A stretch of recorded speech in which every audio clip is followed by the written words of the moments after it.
কোনো শত্রু যেন তার শত্রুকে কালো জাদু না করে। কালো জাদুর ভয়াবহতা এতটাই কঠিন, একটা জীবনকে মৃত্যু পর্যন্ত নিয়ে যায়। আমার জীবনটা একদম বরবাদ হয়ে গিয়েছে এই কালো জাদুর কবলে পড়ে।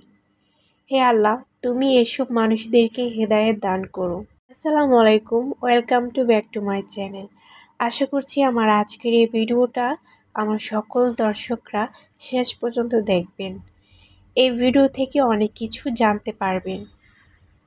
আশা করছি আপনাদের কারো না কারো জীবনে অনেক উপকারে আসবে, তাই ভিডিওটি কোথাও স্কিপ না করার অনুরোধ রইল। আমার হাজব্যান্ড একজন প্রবাসী।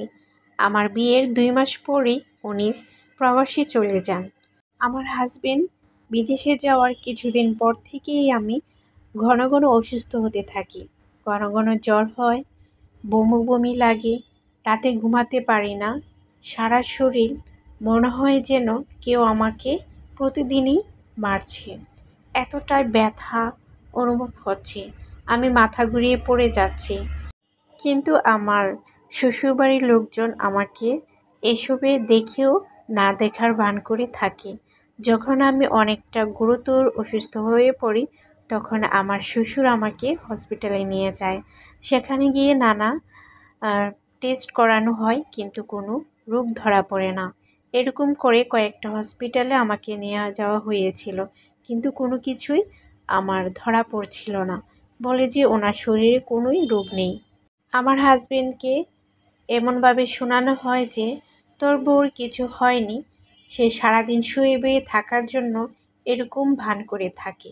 কিন্তু এদিকে আমার শরীরের অবস্থা খুবই খারাপ হতে থাকে। আমার হাজবেন্ড বলে যে তোমার কিছুই হয়নি, এসব ন্যাকামো বন্ধ করো। কিন্তু ও বুঝতেই চাচ্ছে না যে আসলেই আমি অসুস্থ। আমি মনে মনে ভাবছি যে না, আমার তো কিছু একটা হয়েছে, না হয় আমার কেন এরকম হচ্ছে। তখন আমার মনের মধ্যে সন্দেহ হচ্ছিল যে আমাকে হয়তো কেউ কিছু করেছে। যখন আমি আমার হাজব্যান্ডকে এসবের কথা বলি, তখন বলে যে এগুলো মিথ্যে কথা, তোমাকে কে কী করবে, কেনই বা করবে। তো আমি বললাম, দেখো, না হইলে আমার এত কিছু হতো না, নিশ্চয়ই কিছু একটা হয়েছে। কেউ যেহেতু বুঝতে চাচ্ছে না, তখন আমি বাধ্য হয়ে আমি আমার পরিবারের কাছে বলি, আমার মা বাবার কাছে বলি। তখন আমার মা বাবা এসে আমাকে আমার শ্বশুরবাড়ি থেকে নিয়ে যায়। আমার মা বাবা আমাকে একটা হুজুরের কাছে নিয়ে যায়। সেখানে বলা হয়েছিল যে আপনার মেয়েকে ব্ল্যাক ম্যাজিক করা হয়েছে বা কালো জাদু করা হয়েছে, যেটাকে বলেন, যাতে সে আস্তে আস্তে একদম শেষ হয়ে যায়, সে যেন কখনোই সংসার না করতে পারে, এরকমভাবে করা হয়েছে। আপনার মেয়ে আস্তে আস্তে একদম শেষ হয়ে যাবে। তো এই কথা শুনে আমার মা বাবা তো অনেক চিন্তায় পড়ে যায়, অনেক হতাশ হয়ে যায়। তো পরে ওনার কাছে বলে যে এটাকে ভালো হওয়ার জন্য কি করা যায়, তাহলে ভালো হওয়ার জন্য ওষুধ দেন। তো ওনার কাছ থেকে ওষুধ আনেছি, কিন্তু কোনো কাজ হয়নি। ধীরে ধীরে আমি আরও অসুস্থ হতে থাকি। আমি প্রায় অর্ধেক পাগল হয়ে গিয়েছি, এরকম অবস্থা। কিন্তু আমার হাজব্যান্ডকে যখন আমার ফ্যামিলি এইসব ব্যাপারে জানিয়েছে, তখন সে একেবারেই বিশ্বাস করেনি। বলে যে এসব ভুল ধারণা, এগুলো মিথ্যে কথা। তো আমার শ্বশুরবাড়ি থেকে জানানো হয়েছে তোর বউ পাগল হয়ে গিয়েছে, মাথায় সমস্যা আছে, সেজন্য এসব বলে চালিয়ে দিচ্ছে।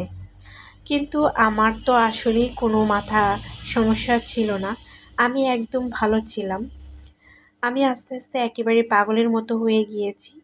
আমি শুকাতে শুকাতে এমন শুকিয়ে গিয়েছি, আমাকে দেখলে কেউ চিনবে না, এরকম অবস্থা। এমন সময় ছিল আমি দিনে 10-12 বারের মতো গোসল করেছি। বাথরুমে গিয়ে পানি ঢেলে বসে থাকতাম, এমন জ্বালাপোড়া করতো। আস্তে আস্তে আমি একেবারে সেন্স হারিয়ে ফেলি। আমার নিজের মধ্যে নিজস্ব বলতে কিছুই ছিল না। হাজবেন্ড কী জিনিস, মা বাবা কী জিনিস, আমি একদম ভুলে গিয়েছি। আমি কাউকেই চিনতে পারতাম না। আমি এমন অবস্থা হয়ে গিয়েছি। সে কঠিন দিনে আমার হাজবেন্ডকে যখন আমার মা বাবা বলেছিল যে তাকে ভালো একটা হুজুরের কাছে নিয়ে যেতে হবে, সেজন্য অনেক টাকার প্রয়োজন, তুমি আমাদেরকে দিয়ে একটু সাহায্য করো। কারণ ওই অবস্থায় আমার ফ্যামিলি খুবই খারাপ একটা অবস্থায় ছিল। আমার ভাই বিদেশে, তার চাকরিটা চলে গিয়েছিল। তার কাজ না থাকায় ওই সময় আমার মা বাবার কাছে কোনো টাকা পয়সা ছিল না, কিন্তু আমার সেই কঠিন দিনে আমার হাজবেন্ড আমাকে, আমার ফ্যামিলিকে বিশ্বাস করেনি।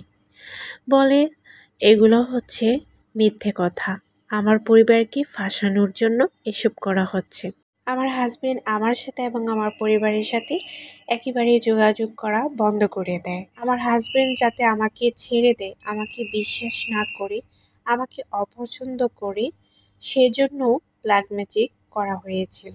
আর তাই তো সেই কঠিন অবস্থায় আমার হাজবেন্ড আমাকে বিন্দুমাত্রও বিশ্বাস করেনি। এই কঠিন দিনে সবাই ছেড়ে দিলেও মা বাবা কিন্তু তার সন্তানকে কখনোই ছেড়ে দেয় না। আমার মা বাবা কিন্তু হাল ছাড়েনি। অনেক কষ্ট করে একজন ভালো হুজুরের সন্তান পেয়েছে। আমার মা অন্যের কাছ থেকে ধার করে 10,000 টাকা নিয়ে আমাকে ওই হুজুরের কাছ থেকে আমার সমস্ত ব্ল্যাক ম্যাজিক কাটিয়ে আনে, এবং আমি আস্তে আস্তে 3 মাসের মধ্যে আল্লাহর অশেষ রহমতে অনেকটাই ভালো হয়েছি। আলহামদুলিল্লাহ, এখন আমি পুরোপুরি সুস্থ। আর এখন আমার হাজব্যান্ডও আমার সাথে যোগাযোগ করার অনেক চেষ্টা করছে। তার ভুলগুলোর জন্য বারবার ক্ষমা চাচ্ছে। বলে আমি কোন ঘোরের মধ্যে ছিলাম আমি নিজেও জানি না। কেন এতটা অবিশ্বাস করেছিলাম, কেন শুধু আমার ফ্যামিলির কথাই বিশ্বাস করেছিলাম আমি নিজেও জানি না। ব্ল্যাক ম্যাজিক একটা পরিবারকে যে কী পরিমাণ সাফার করায়, কী পরিমাণ কষ্ট দেয়, যার জীবনে ঘটে একমাত্র সেই জানে। আল্লাহ জানে এমন পরিস্থিতিতে কোনো মানুষকে না পড়ায়।